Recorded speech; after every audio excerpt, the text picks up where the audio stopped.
If you're new to our channel, don't forget to hit the subscribe button. We're going to plant some spring garlic. I'm going to show you how you can do it so you can have a good harvest. Sponsored by MIgardener.com, with over 450 varieties of non-GMO, heirloom, organic flowers, vegetables, and herb seeds, all for 99 cents. MIgardener.com. When it comes to planting spring garlic, the key is to get your garlic in the ground early enough to where it does get some cold cycles or some freezing temperatures.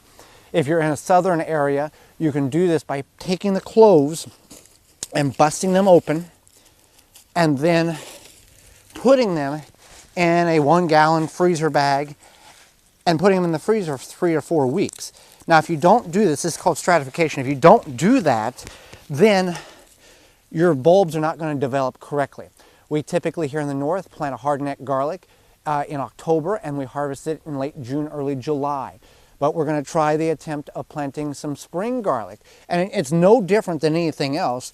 You plant the pokey, the teardrop portion up, where the roots are at down. If you can still get garlic, you might be able to use some that you have stored up. And we're going to plant it about 6 inches apart. You're going to go down about 2 inches. You can pre-soak these and hydrate them up if you want with a compost tea, manure tea, even just water.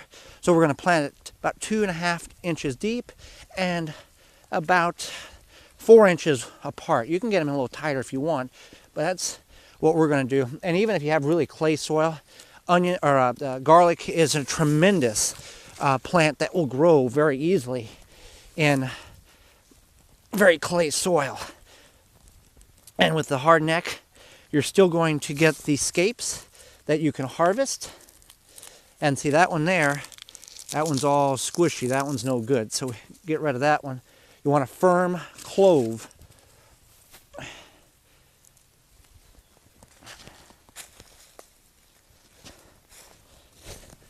And see, that's 2, 4. I'm going to go rest of the row here. Pre-dig the holes.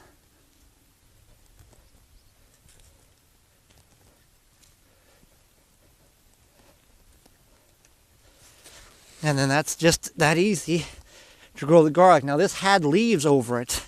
We're not going to put the leaves back because I want that ground to freeze to put this garlic through that cold cycle, as many cold cycles as it can get. You want to plant this as soon as the ground can be worked. That's another dried up one. That's another dried up one. These are from last fall. We didn't get planted. All right. And this next week we're going to get some very cold nights in the low 20s. So that will hopefully stratify this garlic enough to where it will grow successfully. So that's just that easy to grow spring garlic when typically most people plant it in the fall. For more information, please visit theWisconsinVegetableGardener.com.